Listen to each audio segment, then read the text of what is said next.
याद रहेगा। मेल्टिंग का अपोजिट है फ्रीजिंग, वेपराइजेशन या इवापोरेशन का अपोजिट है कंडेंसेशन, सब्लिमेशन का अपोजिट है डिपोजिशन, आयनाइजेशन का अपोजिट है डीआयनाइजेशन। याद रहेगा ये।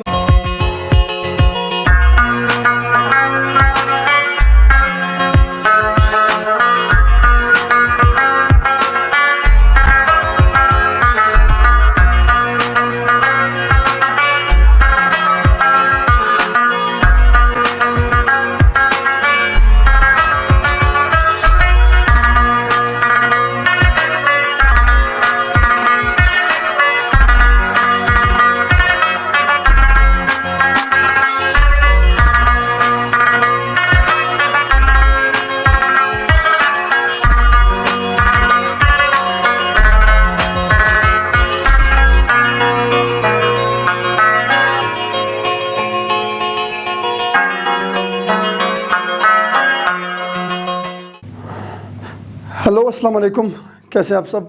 उम्मीद करता हूँ आप लोग खुशबाश होंगे। मैं हूँ आप लोगों का केमिस्ट्री इंस्ट्रक्टर अब्दुल मोहम्मद और हम बढ़ते आ रहे हैं अपने फर्स्ट ईयर की केमिस्ट्री को। चैप्टर नंबर 4 हमारा चल रहा है द लिक्विड्स, और लिक्विड्स में हमने कुछ टॉपिक्स स्टार्ट किए हैं। इम्पॉर्टेंट टॉपिक हम यहाँ पर डिस्कस करेंगे, जिसमें से हमने इंटरमॉलिक्यूलर फोर्सेस पढ़ी, उनके टाइप्स पढ़ी, उनके फैक्टर्स पढ़ी, कुछ MCQs किए, हाइड्रोजन बॉन्ड पढ़ा, हाइड्रोजन बॉन्ड की कंडीशंस पढ़ी। आज हम पढ़ने आ रहे हैं and that is the phase change energetics. Phase change energetics, phase change energetics, phase change energetics, या इसे बोलते हैं फेज चेंज एंथैल्पी। क्या बोलते हैं? फेज चेंज एंथैल्पी, या इसे बोलते हैं फेज चेंज एनर्जी, या इसे बोलते हैं फेज चेंज एनर्जी, और या इसे बोलते हैं phase change heat, heat of phase change, heat of phase change, phase change enthalpy, phase change energy, phase change heat, या फेज चेंज एनर्जेटिक्स। चलो भैया, before going to start phase change energetics, once we will study the phase change, पहले हम पढ़ेंगे phase change को। Now the word what is phase? Phase से मुराद है state। Phase mean state, phase of matter या state of matter। ठीक है जी, liquid phase, liquid state, solid phase, solid state, gaseous phase, gaseous state। ठीक है भैया। तो हम यहाँ पर फेजेस की बात करेंगे, फेज की चेंज की बात करेंगे। हाउ मेनी स्टेट्स या how many phase of matters? Matters के हमारे पास 21 फेजेस हैं। There are different phases of matter. 21 phases of matter, याद रखिए, स्टेट्स ऑफ मैटर है 21 स्टेट्स ऑफ मैटर। नॉर्मली हमारे पास कितने हैं? 21 स्टेट्स ऑफ मैटर हैं। सॉलिड है, लिक्विड है, गैस है, प्लाज्मा है, बोज आइंस्टाइन कंडेंसेट है, द फर्मियन कंडेंसेट है, the photonic state of matter है। ठीक है जी, the quantum state of matter है।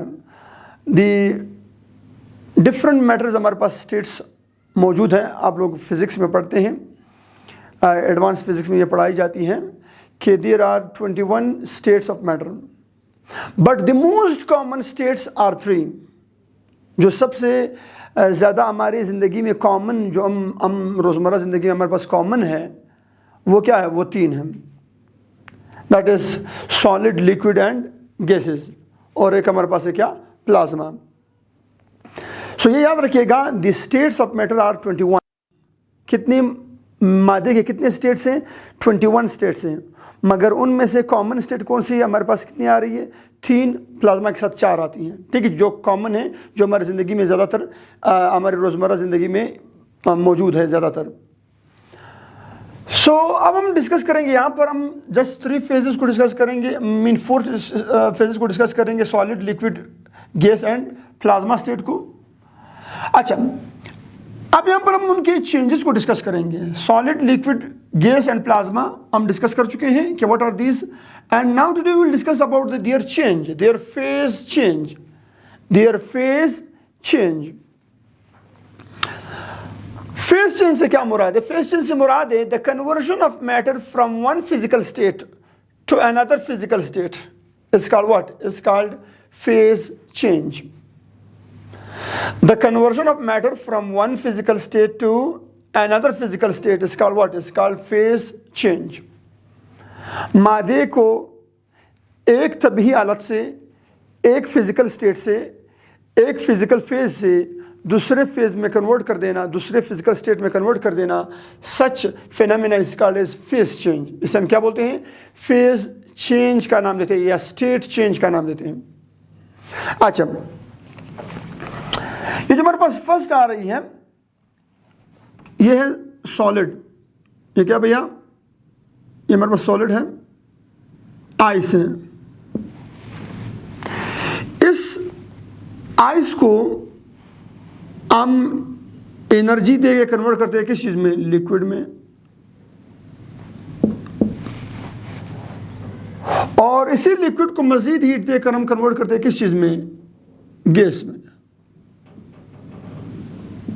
किस चीज में? गैस में। तो ये जो आपके पास सॉलिड कन्वर्ट हो रही है लिक्विड में, या लिक्विड कन्वर्ट हो रही है गैस में, या गैस कन्वर्ट हो रही है लिक्विड में, या गैस कन्वर्ट हो रही है लिक्विड में, या लिक्विड कन्वर्ट हो रही है बैक सॉलिड में, such conversion is called phase change. इन कन्वर्जन को हम क्या बोलते हैं? These conversion are called as what? Are called as phase change. इन्हें हम क्या बोलते हैं भैया? इन्हें हम फेज चेंज बोलते हैं। अब फेज चेंज को हम यहाँ पर कितनी तरह के फेज चेंजेस हम यहाँ पर डिस्कस करने वाले हैं, जरा गौर फरमाइएगा। और उन फेज चेंजेस के अपने नाम हैं। जिस तरह आप लोग यहाँ पर चेक कर सकते हैं कि सॉलिड का लिक्विड में कन्वर्ट होना, सॉलिड का लिक्विड में कन्वर्ट होना, इसे हम बोलते हैं फेज चेंज। और इस फेज चेंज का नाम है फ्यूजन या मेल्टिंग। क्या बोलते हैं भैया? इसे हम बोलते हैं फ्यूजन, इसे हम क्या बोलते हैं? मेल्टिंग का नाम देते हैं। या फिर लिक्विड का वापस सॉलिड में कन्वर्ट होना, वापस लिक्विड का सॉलिड में कन्वर्ट होना, फिर इसे हम क्या नाम देते हैं? इसे हम नाम देते हैं व्हाट? इसे हम नाम देते हैं फ्रीजिंग। क्या बोलते हैं? फ्रीजिंग। लिक्विड का वापस कन्वर्ट होना सॉलिड में, that is called freezing. Solid का लिक्विड में मेल्टिंग और लिक्विड का वापस सॉलिड में, इसे बोलते हैं फ्रीजिंग। सही है। फिर लिक्विड को अगर हम मजीद कन्वर्ट करते किस चीज में? गैस में। लिक्विड का गैस में कन्वर्ट हो जाना, लिक्विड का गैस में कन्वर्ट हो जाना, इसे हम बोलते हैं व्हाट? इसे हम बोलते हैं वेपराइजेशन। वेपराइजेशन, वेपराइजेशन या इवापोरेशन। और गैस का वापस लिक्विड में आ जाना, गैस का वापस लिक्विड में कन्वर्ट हो जाना, इसे हम बोलते हैं व्हाट? इसे हम बोलते हैं कंडेंसेशन। क्या बोलते हैं भैया? कंडेंसेशन। और गैस का फर्दर कन्वर्ट हो जाना प्लाज्मा में, गैस का फर्दर कन्वर्ट हो जाना किस में? प्लाज्मा में। इसे हम बोलते हैं गैस का कन्वर्ट हो जाना किस में? प्लाज्मा में, इसे हम बोलते हैं आयनाइजेशन। क्या बोलते हैं भैया?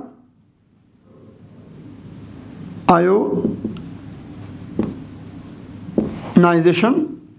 और प्लाज्मा का वापस कन्वर्ट होना किस में? गैस में, इसे हम बोलते हैं व्हाट? डीआयनाइजेशन।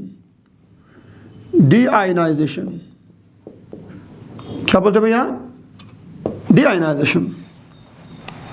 अच्छा, फिर लिक्विड का डायरेक्ट कन्वर्ट होना गैस में, लिक्विड का सॉलिड का डायरेक्ट कन्वर्ट होना गैस में, सॉलिड का डायरेक्ट कन्वर्ट होना गैस में, इसे फिर हम नाम देते हैं, इसे फिर हम नाम देते हैं, इसे फिर हम नाम देते हैं दी सब्लिमेशन, बहुत ही इंपॉर्टेंट है, याद रखना। सब्लिमेशन आती है एंट्री टेस्ट में। Sublimation, sublimation, the conversion of solid into direct into gas without liquid phase is called sublimation। और वापस गैस का कन्वर्ट होना डायरेक्ट किस में, सॉलिड में, without liquid phase, that is called deposition. तो याद रखिए सब्लिमेशन का अपोजिट क्या है, डिपोजिशन, ये याद रखना, डिपोजिशन याद रहेगा। मेल्टिंग का अपोजिट है फ्रीजिंग। वेपराइजेशन या इवापोरेशन का अपोजिट है कंडेंसेशन। सब्लिमेशन का अपोजिट है डिपोजिशन। आयनाइजेशन का अपोजिट है डीआयनाइजेशन। याद रहेगा। ये हमारे पास हो गई फेज चेंजेस, जो डायग्राम से मैंने आप लोगों को बता दी। समझ रहे हो, समझ आ रही है? चले जी, ये तो कि phase changes. How many types of phase changes? 1 type, 2, 3, 4, 5, 6, 7, 8 types of phase changes. याद रखिए, मादा जब स्टेट बदलती है तो 8 तरह की यहां पर क्या होती हैं, तब्दीलियां आती हैं। कभी सॉलिड लिक्विड में, तो कभी लिक्विड गैस में, तो कभी गैस प्लाज्मा में, तो कभी प्लाज्मा गैस में, तो कभी गैस लिक्विड में, तो कभी गैस लिक्विड किस में, सॉलिड में। मुख्तलिफ तरह के पास क्या आती हैं, चेंजेस आती हैं। अब इन चेंजेस को लाने के लिए याद रखिए, जो चेंजेस हम लाते हैं ये डिपेंड करती है 2 चीज़ों के ऊपर, एक टेम्परेचर के ऊपर, हीट के ऊपर, और एक डिपेंड करती है इंटरमॉलिक्यूलर फोर्सेस के ऊपर। तो इंटरमॉलिक्यूलर फोर्सेस के ऊपर